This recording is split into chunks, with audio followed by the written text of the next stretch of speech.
shortening of the season thing that's being brought up once again. It seems like every year in the NBA we have this discussion. If the players are for it, do it. If the players don't want it, then don't do it. It's that simple, in my opinion. If the players say, you know what, let's try it, let's shorten the season, then go ahead and do it.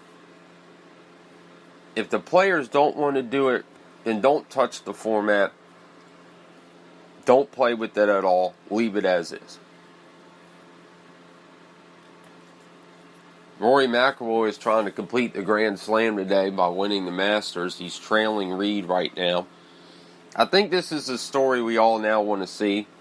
You know, now that we can safely say that Tiger Woods is not going to win this Masters. He struggled to just make the cut in the first two rounds.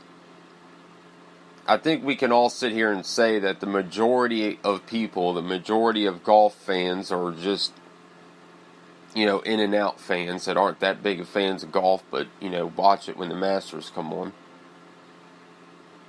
They want to see Rory do this. They want to see Rory complete the Grand Slam. Look, it would be great for Patrick Reed. It would be great for his career and story. And we've had plenty of times where the Masters has produced a winner that nobody was predicting. And that one would be Patrick Reed. A lot of people went with Jordan Spieth. Jordan Spieth, you know, a year ago blew a big lead. Should have won the Masters.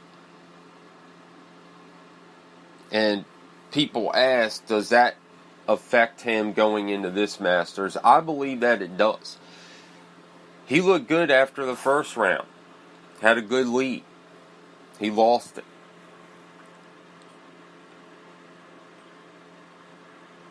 And even though Spieth says that blowing that lead at the Masters a year ago does not affect him in any way, I think it does.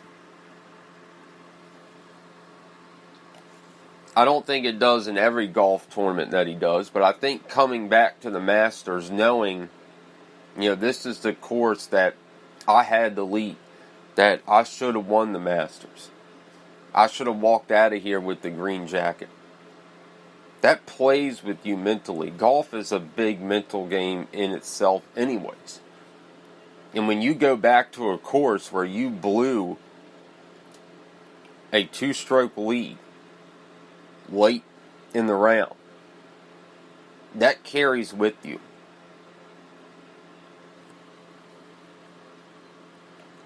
And right now, it looks like more than likely, but anything can happen today, but it looks like more than likely it's going to be either Reed or McIlroy that wears the green jacket. And I think if you ask most people, they would say, I want to see Rory complete the Grand Slam. And by winning the Masters, he would do that.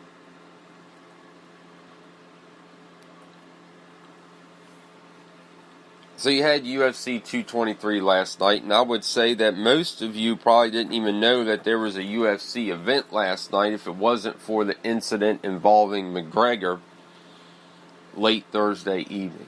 As we all now know, McGregor showed up at the Barclays Arena and threw a dolly at a bus carrying all the fighters involved for UFC 223. Ended up injuring two fighters, which affected the card. And then on top of it, Max Holloway, who was scheduled to fight Khabib, was seen as unfit to fight, so the main event was changed. UFC is in a bad position right now. They don't want to admit it, but they're in a bad position. You lose Ronda Rousey to the WWE. There's talk that Brock Lesnar may be coming back. That will help you some. It's not going to help you a lot. McGregor, made over $100 million fighting Floyd Mayweather. He right now is not in a position where he needs to fight. He's only going to do it if he wants to. Now, we all know, and we've seen with superstars and athletes before, you can lose $100 million just as easy as you made it. But I think we all can agree that as of right now, McGregor doesn't need the UFC. UFC needs McGregor. And if Dana White was so outraged about what McGregor did, why did he use that film of McGregor flipping out and coming to the Barclays Arena with 30 of his friends and attacking the bus, breaking windows? He used that footage to publicize UFC 223, and I can make the argument that most people probably didn't even know that there was a UFC event this weekend until that whole incident happened with McGregor, which caused people to scream it was all set up. I don't think it was all set up. I do think, however, that Dana White knew that McGregor was coming to the arena, and that he was going to make some type of show.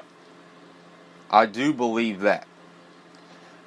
I don't believe that he thought it was going to go to the extent that it did.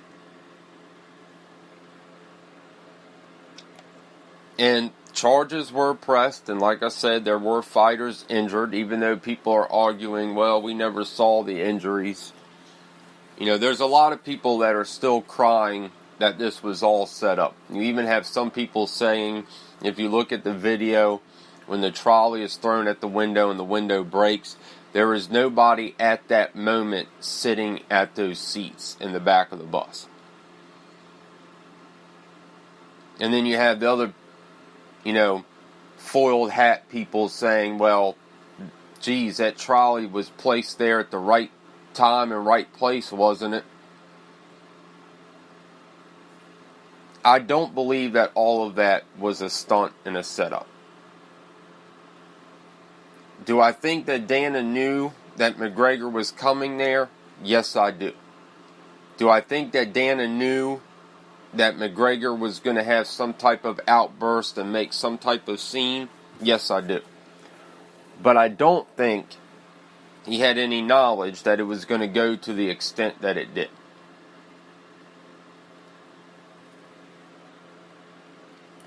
So in my opinion, I think some of it was planned. But the whole trolley going through the bus window and then, that steel guarded fence going through the other bus, I don't believe that was set up at all. I think McGregor took it to another level.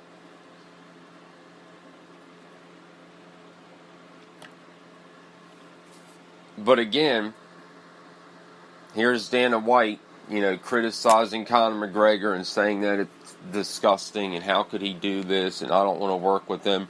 He's going to work with him again eventually. And if you were so disgusted by this whole event, why would you turn around and use that footage as propaganda to promote UFC 223? Because let's all be realistic here. Unless you're a hardcore UFC fan, most people didn't even know that there was a UFC pay-per-view this weekend until that whole incident happened with Conor McGregor. And after that whole incident occurred, it was all over the news. You could not go anywhere without hearing about UFC 223 and without hearing about what McGregor did.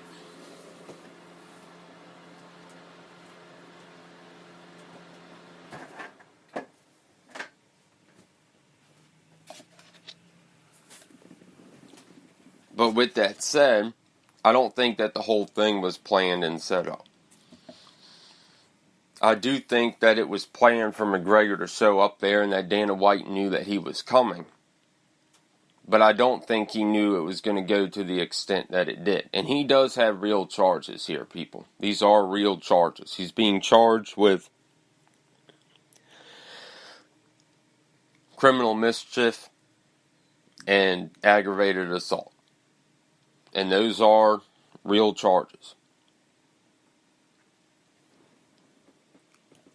So again, I don't think that the whole thing was planned, but I do think that there was a plan in place for McGregor to show up there and make kind of a scene. And I do think that Dana White knew that he was coming,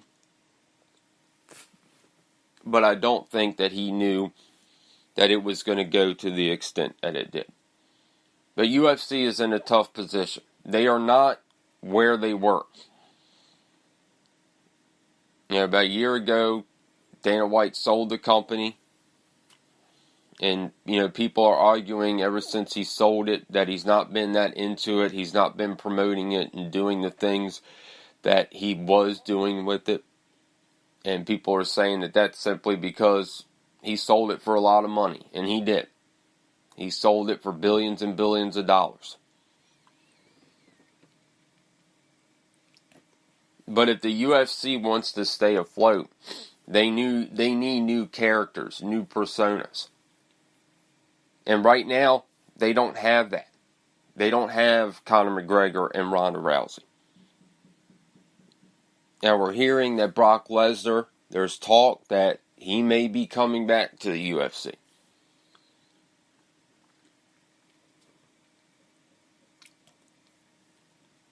And there's some people that even believe that, you got WWE WrestleMania this weekend.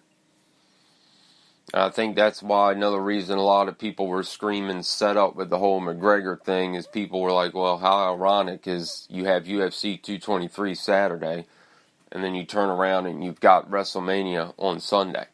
This is too good to be true. But the whole thing was not planned. I do think some of it was planned, but I don't think McGregor throwing the stuff through the buses was planned in any way.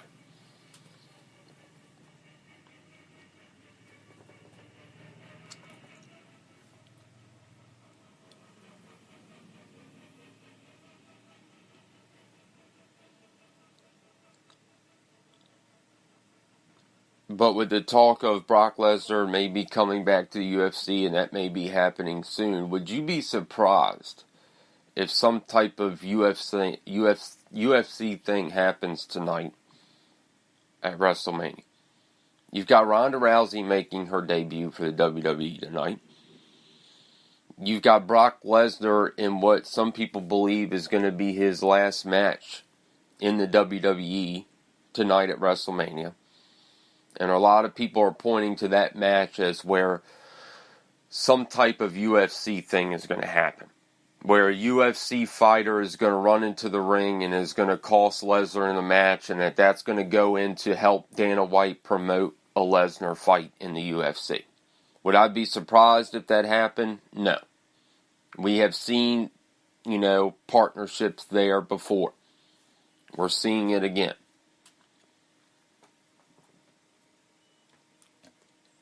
But Dana White, whether he wants to admit it or not, he has lost that draw. The Chuck Liddell, Tito Ortiz, Ronda Rousey, Conor McGregor, Brock Lesnar, big days, big pay-per-views are over. And they need those new faces. They need those new draws.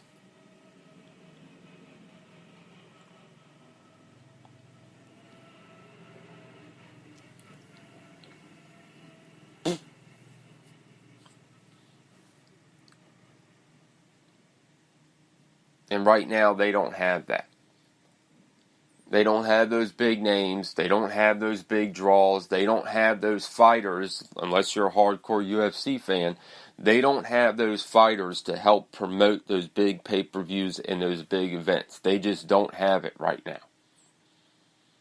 That's why if they can get Brock Lesnar to come back to the UFC, that would help.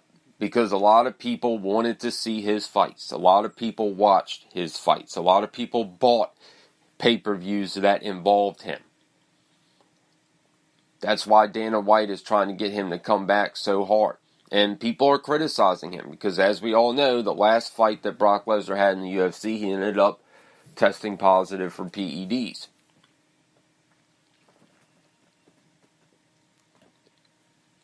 And there were people inside UFC that said that because of that failed test, that Brock Lesnar would never